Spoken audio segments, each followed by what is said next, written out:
As you guys know, this next year, really trying to pour into your hearts.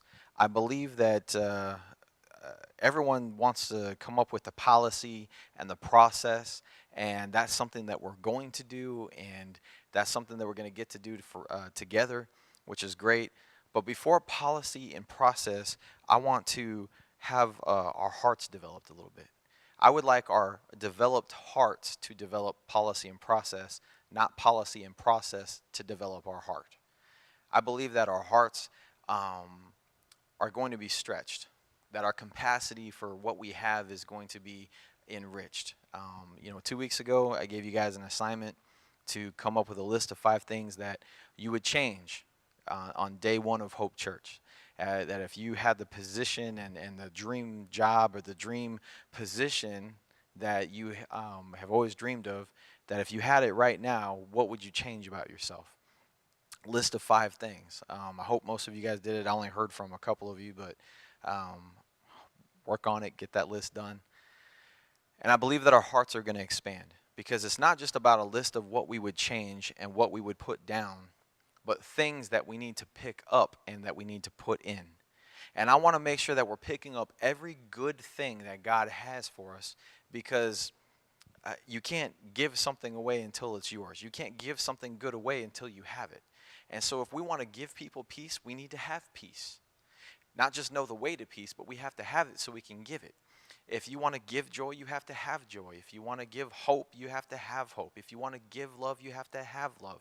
And I don't want to just have a few good things inside of me to offer Kansas City, to offer the people that we encounter. I don't want just our church to be a limited amount of things that we have that we can give. I want our capacity in our hearts and every single one of us to stretch out. Not just that we're putting down bad things to make room for good things, but that we're picking up the good things and that God would stretch the capacity of our hearts bigger and bigger so that we can grab onto every single thing. That we would be a team of people that are genuinely overflowing with all the things that God has for us. So, make sure that you have something before you're trying to give it away. I want us to be a very effective team. I want our capacity to increase so that we're not just intentional, but we're effective.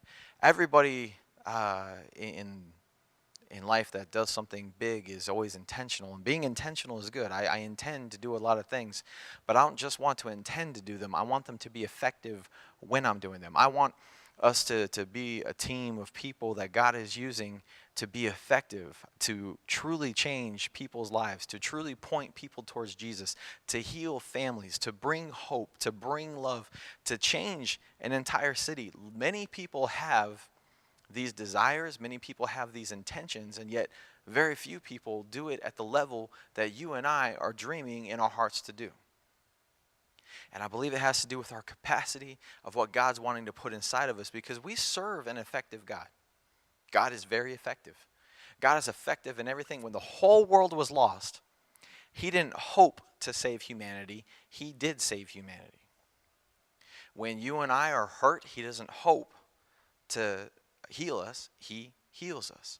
When you and I feel weak or we feel discouraged, He doesn't hope to make us feel better. He doesn't hope to encourage us. He does. God is a very effective God. And yet we go into these things, these big things, these things that are bigger than you, these things that are bigger than me, and we go into them only hoping to do them instead of planning to do them. And the reason that you and I get to plan to do these things, the reason that you and I can expect to succeed where other people have not, to go further where other people have plateaued, is because we're going to plan for it because we serve an effective God. And if He's effective, then so am I. Easy to say, hard to live.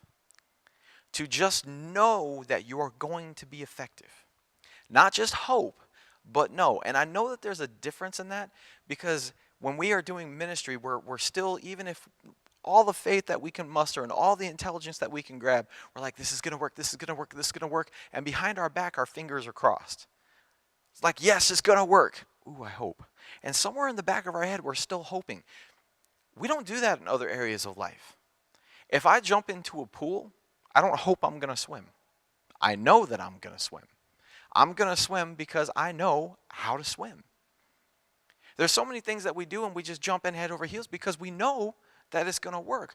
As we're approaching this dream, as we're approaching this vision, as you're getting closer and closer to God designing what your part of this is, you just need to know the entire time that you are effective. God is effective, therefore we are effective. And when we walk in that, it's going to change how we do. It's going to change how we act. It's going to change how we talk. It's going to change how we carry ourselves. And honestly, it's going to take away a lot of the emotional struggle that people go through. We were at a conference in October, and we were meeting all these church planters, and they're all telling us how horrible it is to church plant. And one of them gave my wife her number. She's like, here's a number. When you start doing this, just call me because you're going to want to cry, and I'll just cry with you. I don't want to be that. Don't get me wrong. I know that if this was easy, everyone would do it.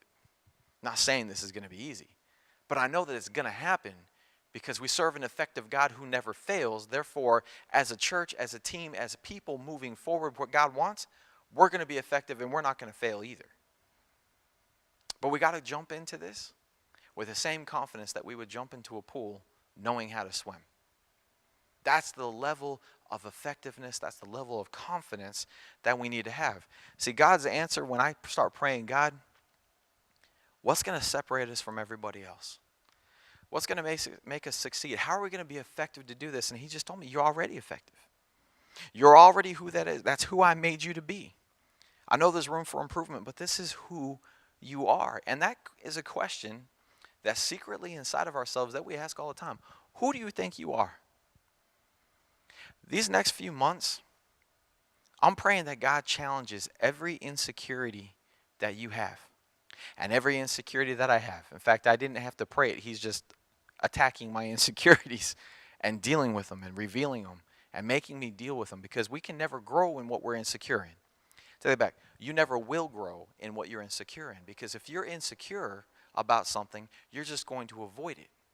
I believe that God's going to be ripping these things back so that we can be confident, and then we're not jumping into this vision. We're not jumping in saying, what am I going to do? What's my part? I don't know if I'm qualified. I don't know what I'm going to do. And just having our fingers crossed that this is going to work, that somebody else is going to pull the load that honestly was designed and created for you. Because you can do this, because you are effective. I don't want you to confuse who you are or who you want to be with how people see you. Because that's usually what we do. We say that I am something if somebody sees it in me. And it's once somebody sees it in me, once a human being or person confirms because they've seen something in you, that's when you say, yes, this is who I am. It's not rational. It's human, but it's not godly. Who you are has nothing to do with what people say. If people say really great things about you, it doesn't change who you are. If people say really bad things about you, it doesn't change who you are. If everyone believes in you or if nobody believes in you, it doesn't change who you are. Nobody believed in David, and yet David was king. He was the next king. And before that, people didn't believe him. In fact, he got anointed as king and then sent back to the sheep. Now, I don't know about you, but that messes with me. And that makes it hard for me to move forward and jump into this vision, jump into this, what I believe is a God-given destiny for us. And it's hard to jump into it because the whole time I'm jumping in to swim, I just heard from several people that I can't swim. That messes with us. And if we don't confront that insecurity, it'll grow in us.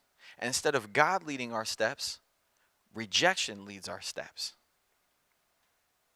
I don't know about you, and I don't know about the specific insecurities that you have. I just know that you have them, and I know that I have them. So I'll share mine with you. Rejection is a big insecurity of mine. And as God's dealing with this, there's memories and things that come back that I've forgotten. Instead of just knowing who I am because God created me to be this, as people, we look for people to confirm it. And when people don't confirm it, it really messes with us. So as a young man wanting to be in ministry, I think I was a senior or a junior in high school, I asked my pastor of my church to mentor me. And I lived about an hour outside of town, and it took me at least 45 minutes to meet with him at this restaurant. And my school started at 7:15, I think. And so that meant I had to meet with him at like 6 a.m. for breakfast, which means I had to leave at 5 a.m., which means I had to get up at 4:30 in the morning to be mentored by this man. But I knew that I wanted to be in ministry, and I knew I needed help. So I asked him to help me. He said he would. So in high school, I'm up at 4:30 in the morning to meet with this guy every couple weeks. And I hate to tell you, more than once, I sat at breakfast from 6 a.m. to 7 a.m. by myself because he forgot. And it kind of crushed me. I mean, this is the guy that's supposed to believe in me. Maybe I'm not so special. Maybe this isn't what I'm supposed to. Maybe I should look for something else. I mean, these are thoughts going through a 16, 17-year-old kid's head. My senior pastor forgot about me. Not once, not twice, many times. Now, in his defense, as a full-grown man, I understand he was busy. He had a family. He was a pastor, trying to be a full-time pastor and a full-time IBM manager at the same time. It's difficult. I get that. But it messed with me. And it started creating this insecurity where I don't want to reach out to people because if they don't reach back, it makes me wonder, who do I think I am? Who do you think you are that you can do this? I finally ended up going to Bible college. And there was a guy named Greg Johnson who was one of our teachers. And I don't know if you remember him, but he was a great guy. He was the youth minister of like all Foursquare churches for a while. So when I was like, I don't know, 14 years old, he was the man. I mean, him and Blaine Bartell were like every youth conference. So maybe you've heard him speak. And I said, Greg Johnson, man, he was my hero. I heard him preach so many times. I'm like, man, I want to be like that guy. And so here he is. He's teaching my class of about 40, 50 students. And he in his first class, he's like, if this is what you want to do with your life, you just grab onto the person that's already doing what you're doing, and you just make sure that they're, even if they don't want to mentor you, you just grab them, you just make sure. And so I went up to him and I said, okay, that's you. You're my hero. You're the guy that's doing what I want to do. Help me. And so eating his words and being reluctant that he even said it, regretting that he said it, he decided to go ahead and start meeting with me. And he did for, I want to say, about 6 months. And it was great. I appreciated him pouring into me. Then I graduated. And I want to be a youth pastor. And so I'm looking for jobs, and I just asked him for a letter of recommendation. And he looked at me, my hero, guy I want to be like. And he said, Josh, I'm sorry, I just don't see it. I can't write you a letter. Man, it sucked. It really did. And so now, because of how people have seen me, I'm starting to question who I am. If Greg Johnson thought I was the greatest thing since cheesecake, it shouldn't have mattered. God created me to be a pastor, period. I am a pastor. I was a pastor before I got stood up by my pastor in church, before I got, belittled by Greg Johnson. I was a pastor the day I was born.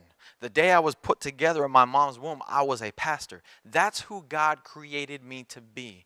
And no matter what anybody says or has said, or no matter what experience you've had, whoever God made you to be is who you are. And that's what we need to be grabbing on right now. We don't need to be putting aside our insecurities, diving into a pool with our fingers crossed, hoping that we are who God says we are, and hoping that everybody around us is wrong, and that all of our experience screaming in our head is not accurate. We need to put that nonsense aside before we jump into the pool and know that we know how to swim. Know that you know who you are. God hit me with this huge when I went to this last pastor's conference. Every pastor's conference that I go to, I almost get defensive. I walk into that room feeling like everyone's judging me because I don't feel like I belong there. I feel like everybody else has done more than me, that all these other people have paid their dues, and who am I to walk in here? I'm not one of them. I don't belong here. My insecurity is screaming, you don't belong in a room full of pastors. And the whole time, God is just trying to say, yes, you do belong there. I created you to be that way. You are a pastor. You are effective. You are my son.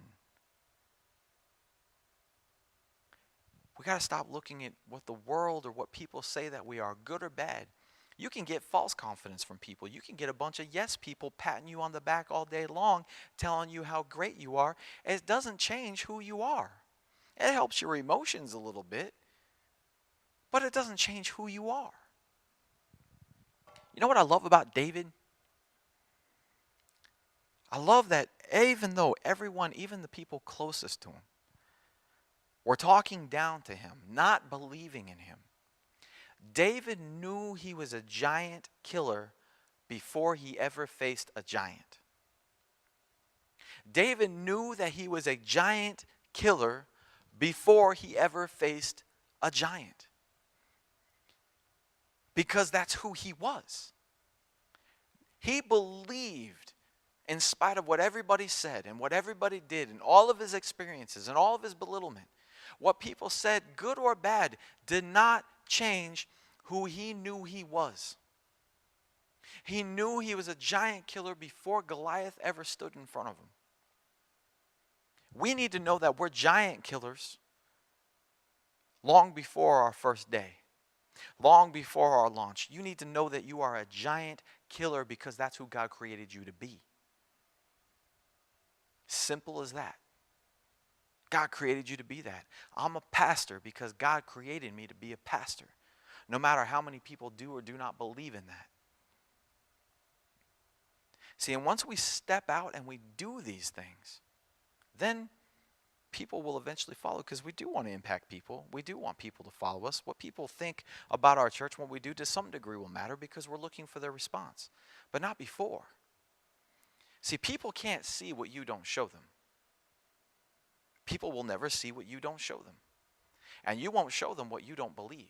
If you don't believe that you can do something, then you're never going to do it. People are never going to see it. And then you're going to wonder why nobody ever saw something that you didn't show them. We need to start believing who we are, believing that we're a giant killer long before we ever get there. I don't want to be like David's brother. David's brother only cared about what people thought, and that's why most people cannot even name who his brother was. Eliab. He relied on his own strength. He relied on his own height, on his own build, on his own skill as a soldier.